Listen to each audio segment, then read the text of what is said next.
A Study in Scarlet Part 1. Chapter 2. The Science of Deduction. We met next day as he had arranged, and inspected the rooms at No. 221B, Baker Street, of which he had spoken at our meeting.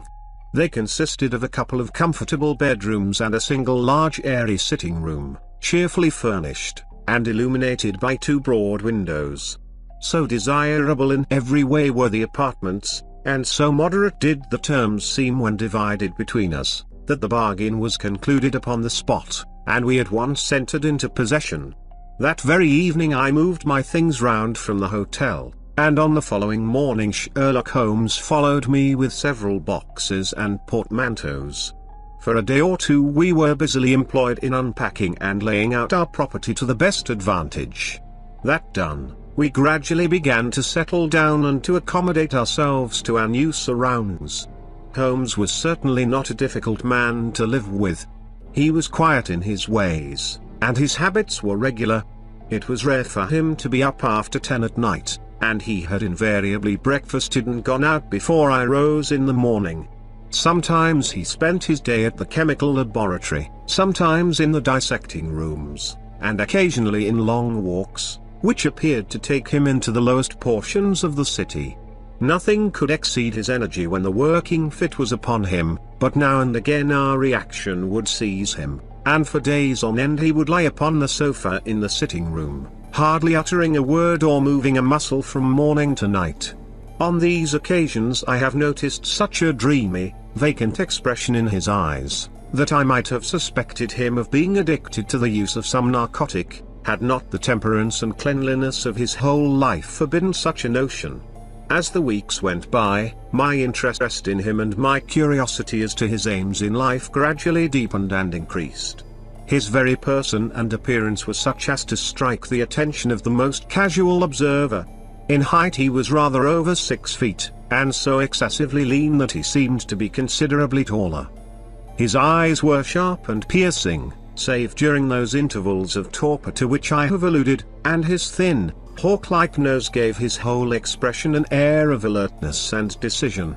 His chin, too, had the prominence and squareness which mark the man of determination.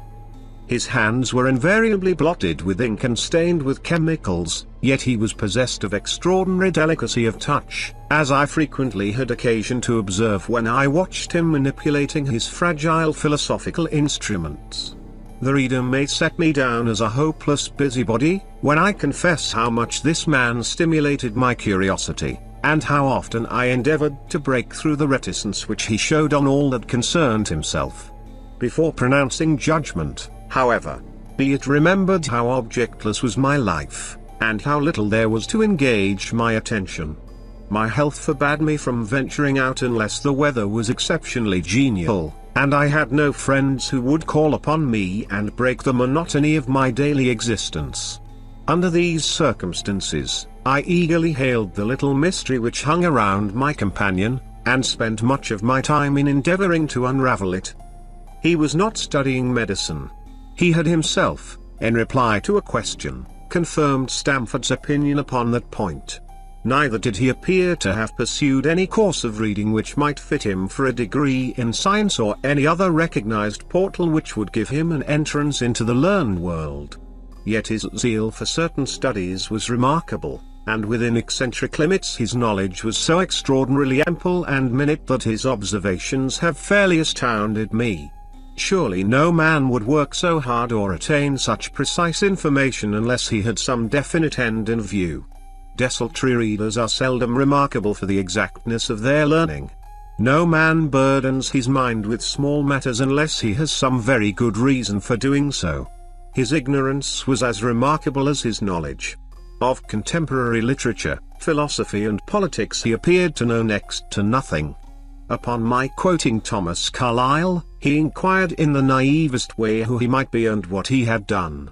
My surprise reached a climax, however, when I found incidentally that he was ignorant of the Copernican theory and of the composition of the solar system. That any civilized human being in this 19th century should not be aware that the earth traveled round the sun appeared to me to be such an extraordinary fact that I could hardly realize it. "You appear to be astonished," he said, smiling at my expression of surprise. Now that I do know it, I shall do my best to forget it. To forget it. You see, he explained, I consider that a man's brain originally is like a little empty attic, and you have to stock it with such furniture as you choose. A fool takes in all the lumber of every sort that he comes across, so that the knowledge which might be useful to him gets crowded out, or at best is jumbled up with a lot of other things, so that he has a difficulty in laying his hands upon it. Now the skillful workman is very careful indeed as to what he takes into his brain attic. He will have nothing but the tools which may help him in doing his work, but of these he has a large assortment, and all in the most perfect order. It is a mistake to think that that little room has elastic walls and can distend to any extent. Depend upon it, there comes a time when for every addition of knowledge you forget something that you knew before. It is of the highest importance, therefore, not to have useless facts elbowing out the useful ones. But the solar system, I protested. What the deuce is it to me? He interrupted impatiently, you say that we go round the sun. If we went round the moon it would not make a pennyworth of difference to me or to my work. I was on the point of asking him what that work might be, but something in his manner showed me that the question would be an unwelcome one. I pondered over our short conversation, however, and endeavored to draw my deductions from it. He said that he would acquire no knowledge which did not bear upon his object. Therefore all the knowledge which he possessed was such as would be useful to him. I enumerated in my own mind all the various points upon which he had shown me that he was exceptionally well informed. I even took a pencil and jotted them down. I could not help smiling at the document when I had completed it. It ran in this way: Sherlock Holmes, his limits. 1. Knowledge of literature. Nil. 2. Knowledge of philosophy. Nil. 3. Knowledge of astronomy. Nil. 4. Knowledge of politics. Feeble. 5. Knowledge of botany. Variable. Well up in belladonna, opium, and poisons generally. Knows nothing of practical gardening. 6. Knowledge of geology. Practical, but limited. Tells at a glance different soils from each other. After walks has shown me splashes upon his trousers, and told me by their colour and consistence in what part of London he had received them. 7. Knowledge of chemistry. Profound. 8. Knowledge of anatomy. Accurate, but unsystematic. 9. Knowledge of sensational literature. Immense. He appears to know every detail of every horror perpetrated in the century. 10. Plays the violin well. 11. Is an expert singulistic player, boxer, and swordsman. 12. Has a good practical knowledge of British law. When I had got so far in my list I threw it into the fire in despair. If I can only find what the fellow is driving at by reconciling all these accomplishments, and discovering a calling which needs them all, I said to myself, I may as well give up the attempt at once. I see that I have alluded above to his powers upon the violin. These were very remarkable, but as eccentric as all his other accomplishments. That he could play pieces, and difficult pieces, I knew well, because at my request he has played me some of Mendelssohn's Lieder, and other favorites. When left to himself, however, he would seldom produce any music or attempt any recognized air. Leaning back in his armchair of an evening, he would close his eyes and scrape carelessly at the fiddle which was thrown across his knee. Sometimes the chords were sonorous and melancholy. Occasionally they were fantastic and cheerful. Clearly they reflected the thoughts which possessed him, but whether the music aided those thoughts, or whether the playing was simply the result of a whim or fancy, was more than I could determine. I might have rebelled against these exasperating solos had it not been that he usually terminated them by playing in quick succession a whole series of my favorite airs as a slight compensation for the trial upon my patience. During the first week or so we had no callers, and I had begun to think that my companion was as friendless a man as I was myself. Presently, however, I found that he had many acquaintances, and those in the most different classes of society. There was one little sallow, rat-faced, dark fellow, who was introduced to me as Mr. Lestrade, and who came 3 or 4 times in a single week. One morning a young girl called, fashionably dressed, and stayed for half an hour or more. The same afternoon brought a grey-headed, seedy visitor, looking like a Jew peddler, who appeared to me to be much excited, and who was closely followed by a slipshod elderly woman. On another occasion an old white-haired gentleman had an interview with my companion, and on another, a railway porter in his velveteen uniform. When any of these nondescript individuals put in an appearance, Sherlock Holmes used to beg for the use of the sitting room, and I would retire to my bedroom. He always apologized to me for putting me to this inconvenience. "I have to use this room as a place of business," he said, "and these people are my clients." Again I had an opportunity of asking him a point-blank question, and again my delicacy prevented me from forcing another man to confide in me. I imagined at the time that he had some strong reason for not alluding to it, but he soon dispelled the idea by coming round to the subject of his own accord. It was upon the 4th of March, as I have good reason to remember, that I rose somewhat earlier than usual, and found that Sherlock Holmes had not yet finished his breakfast. The landlady had become so accustomed to my late habits that my place had not been laid nor my coffee prepared. With the unreasonable petulance of mankind I rang the bell and gave a curt intimation that I was ready. Then I picked up a magazine from the table and attempted to while away the time with it, while my companion munched silently at his toast. One of the articles had a pencil mark at the heading, and I naturally began to run my eye through it. Its somewhat ambitious title was The Book of Life, and it attempted to show how much an observant man might learn by an accurate and systematic examination of all that came in his way. It struck me as being a remarkable mixture of shrewdness and of absurdity. The reasoning was close and intense, but the deductions appeared to me to be far-fetched and exaggerated. The writer claimed by a momentary expression, a twitch of a muscle or a glance of an eye, to fathom a man's inmost thoughts. Deceit, according to him, was an impossibility in the case of one trained to observation and analysis. His conclusions were as infallible as so many propositions of Euclid. So startling would his results appear to the uninitiated that until they learned the processes by which he had arrived at them they might well consider him as a necromancer.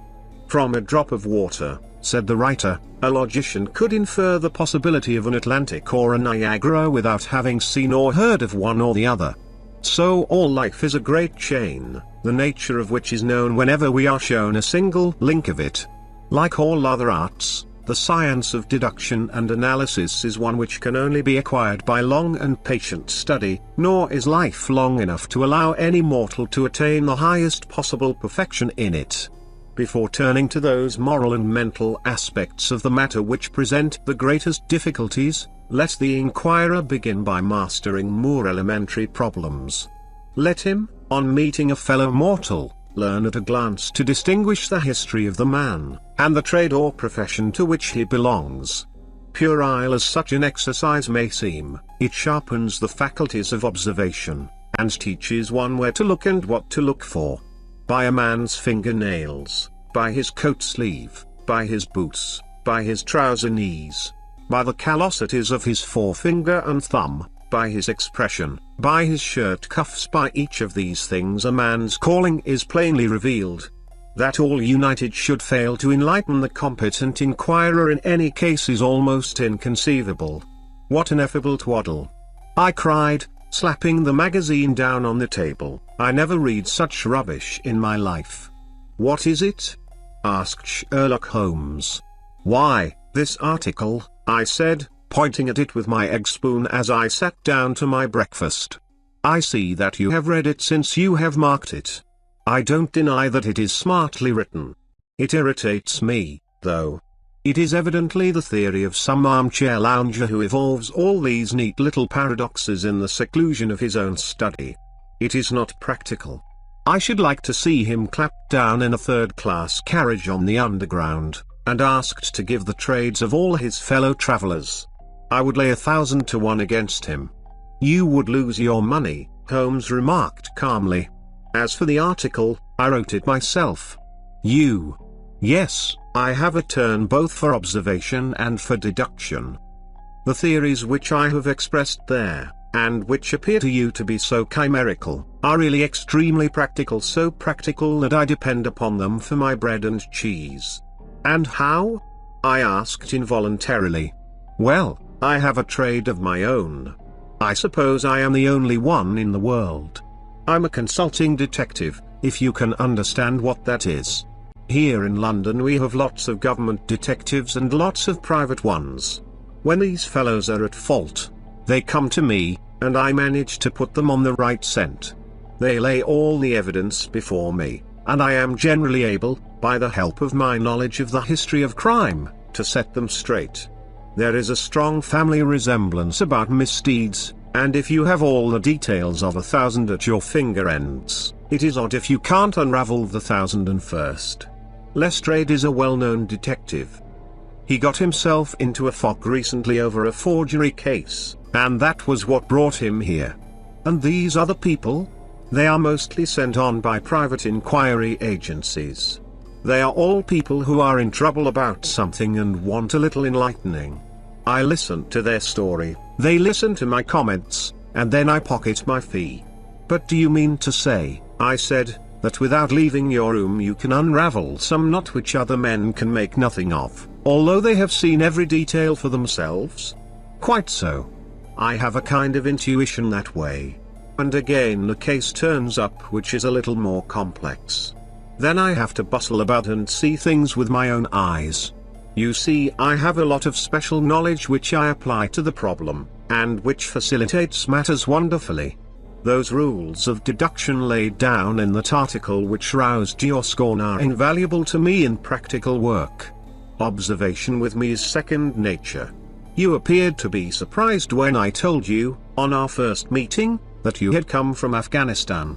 You were told, no doubt. Nothing of the sort. I knew you came from Afghanistan. From long habit the train of thoughts ran so swiftly through my mind that I arrived at the conclusion without being conscious of intermediate steps. There were such steps, however. The train of reasoning ran, here is a gentleman of a medical type, but with the air of a military man. Clearly an army doctor, then. He has just come from the tropics, for his face is dark, and that is not the natural tint of his skin, for his wrists are fair. He has undergone hardship and sickness, as his haggard face says clearly. His left arm has been injured. He holds it in a stiff and unnatural manner. Where in the tropics could an English army doctor have seen much hardship and got his arm wounded? Clearly in Afghanistan. The whole train of thought did not occupy a second. I then remarked that you came from Afghanistan, and you were astonished. It is simple enough as you explain it, I said, smiling. You remind me of Edgar Allan Poe's Dupin. I had no idea that such individuals did exist outside of stories. Sherlock Holmes rose and lit his pipe. No doubt you think that you are complimenting me in comparing me to Dupin, he observed. Now, in my opinion, Dupin was a very inferior fellow. That trick of his of breaking in on his friend's thoughts with an apropos remark after a quarter of an hour's silence is really very showy and superficial. He had some analytical genius, no doubt, but he was by no means such a phenomenon as Poe appeared to imagine. Have you read Gaboriau's works? I asked. Does Lecoq come up to your idea of a detective? Sherlock Holmes sniffed sardonically. Lecoq was a miserable bungler, he said, in an angry voice. He had only one thing to recommend him, and that was his energy. That book made me positively ill. The question was how to identify an unknown prisoner. I could have done it in 24 hours. Lecoq took 6 months or so. It might be made a textbook for detectives to teach them what to avoid. I felt rather indignant at having two characters whom I had admired treated in this cavalier style. I walked over to the window and looking out into the busy street. This fellow may be very clever, I said to myself, but he is certainly very conceited. There are no crimes and no criminals in these days, he said, querulously. What is the use of having brains in our profession?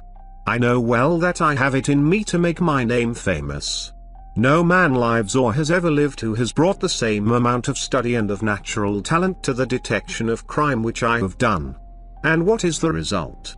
There is no crime to detect, or, at most, some bungling villainy with a motive so transparent that even a Scotland Yard official can see through it.